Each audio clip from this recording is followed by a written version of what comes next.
Selamat malam, salam sejahtera. Terima kasih karena bersama dengan saya di Nazlin Unity Channel.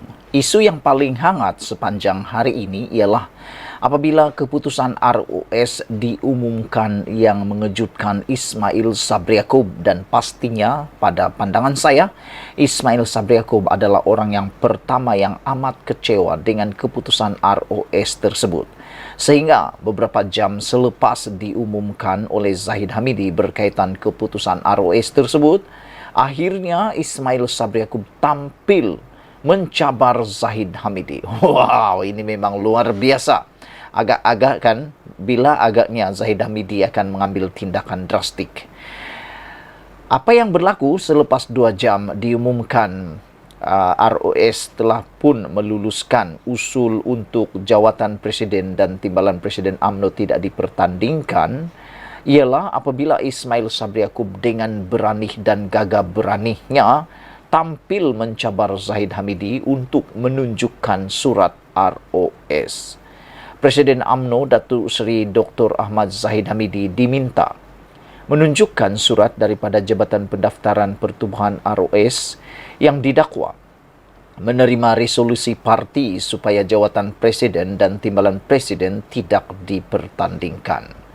Perkara itu disuarakan Naib Presiden UMNO Datuk Seri Ismail Sabri Yaakob berikutan polemik status usul tambahan yang diluluskan Perhimpunan Agung PAU 2022 membabitkan 2 jawatan tertinggi parti berkenaan, iaitu Presiden dan Timbalan Presiden. Sebelum ini kita mengetahui bahawa Ismail Sabri Yaakob tidak langsung mencalonkan dirinya untuk mana-mana jawatan dalam pemilihan UMNO pada bulan Mac ini.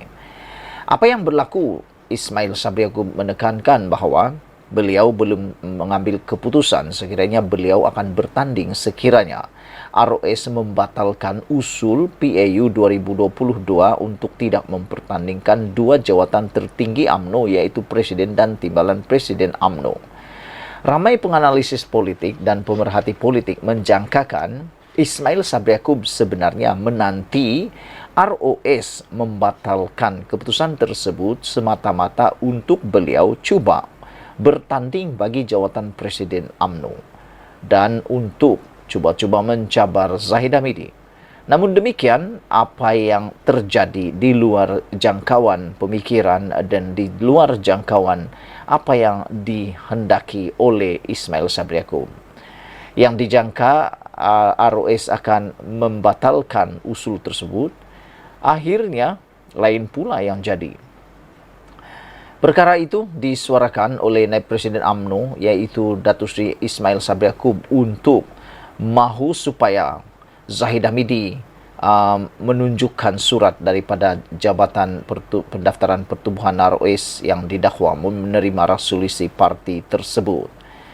Menurut Ismail Sabri Yaakob, dia minta supaya Ahmad Zahid tunjuk surat terus. Elok juga kalau boleh tunjuk surat sebab ada 2 laporan media berbeza, kata beliau. Satu kata Ros tolak, tapi tak sampai 1 hari kata dah luluskan pula. Semua orang keliru, kata beliau. Saya pun baca laporan media juga, katanya ketika dihubungi Berita Harian hari ini. Malam tadi, Ahmad Zahid Hamidi memaklumkan UMNO sudah menerima surat daripada Kementerian Dalam Negeri KDN yang mengesahkan RUS menerima resolusi parti itu, iaitu tiada pertandingan bagi jawatan Presiden dan Timbalan Presiden UMNO. Presiden UMNO itu dilaporkan berkata, RUS meluluskan usul PAU 2022 supaya 2 jawatan tertinggi parti itu tidak dipertandingkan pada pemilihan tahun ini. Katanya, perkembangan terbaru itu diterima menerusi surat daripada Kementerian Dalam Negeri semalam. Bagaimanapun, sebuah portal berita yang melaporkan RUS yang selesai menjalankan siasatan berhubung aduan diterima daripada 2 ahli UMNO memutuskan usul tambahan terbabit tidak sah. Portal berita terbabit bagaimanapun tidak memetik mana-mana individu atau sumber. Pada 20 Januari lalu, 2 ahli UMNO menghantar aduan kepada RUS supaya semakan dibuat terhadap usul tambahan yang diluluskan pada PAU 2022 berkaitan jawatan presiden dan timbalan presiden tidak dipertandingkan pada pemilihan parti kali ini. Aduan itu dikemukakan ahli UMNO bahagian Kuala Nerus Muhammad Aizat Fikri Muhammad Nasir dan ahli UMNO Seremban Muhammad Fikri Firdaus Muhammad Rom yang berharap ROS dapat menentukan sekiranya wujud pertikaian terhadap usul tambahan yang dibawa pada PAU 2022. Muhammad Aizat Fikri mendakwa atur cara mengemukakan usul tambahan itu tidak sah dan bertentangan dengan perlembagaan UMNO serta peraturan persidangan bahagian dan cawangan. Ismail Sabri yang juga bekas Perdana Menteri turut menggesa ROS membuat keputusan segera bagi menentukan sama ada keputusan PAU itu sah atau tidak sebelum pemilihan parti pada 18 Mac ini.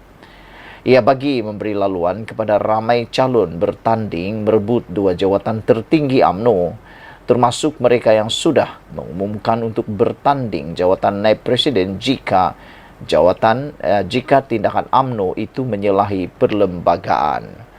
Saudara-saudara sekalian, menerusi laporan di Malaysia kini, Ismail Sabri juga telah pun meminta supaya Zahid menunjukkan surat kelulusan ROS.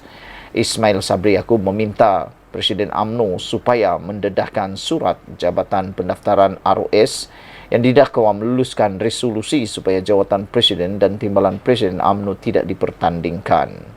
Ismail Sabri turut berkata Ahmad Zahid perlu menjelaskan perkara itu kerana laporan media yang bercanggah mengenai kekandungan surat ROS itu.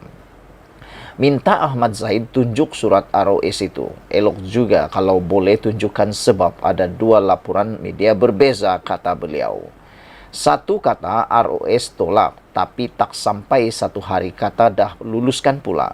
Semua orang keliru, kata Ismail Sabri Yaakob. Saya pun baca laporan media juga, kata beliau. Sebelum ini, Ismail Sabri berkata dia tidak mempertahankan jawatan sebagai naib presiden kerana percaya keputusan tidak mempertandingkan dua jawatan tertinggi UMNO adalah tidak selaras dengan perlembagaan parti.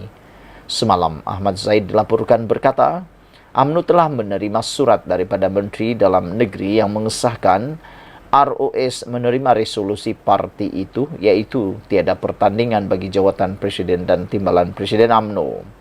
Pada 20 Januari lalu, dua ahli UMNO memfailkan notis bantahan kepada ROS berhubung ketetapan untuk tidak mempertandingkan dua jawatan tertinggi itu.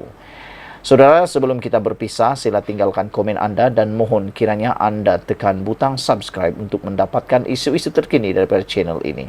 Sekian dulu Malaysia kita punya, kita jaga sama-sama cintai Malaysiaku. Bye-bye.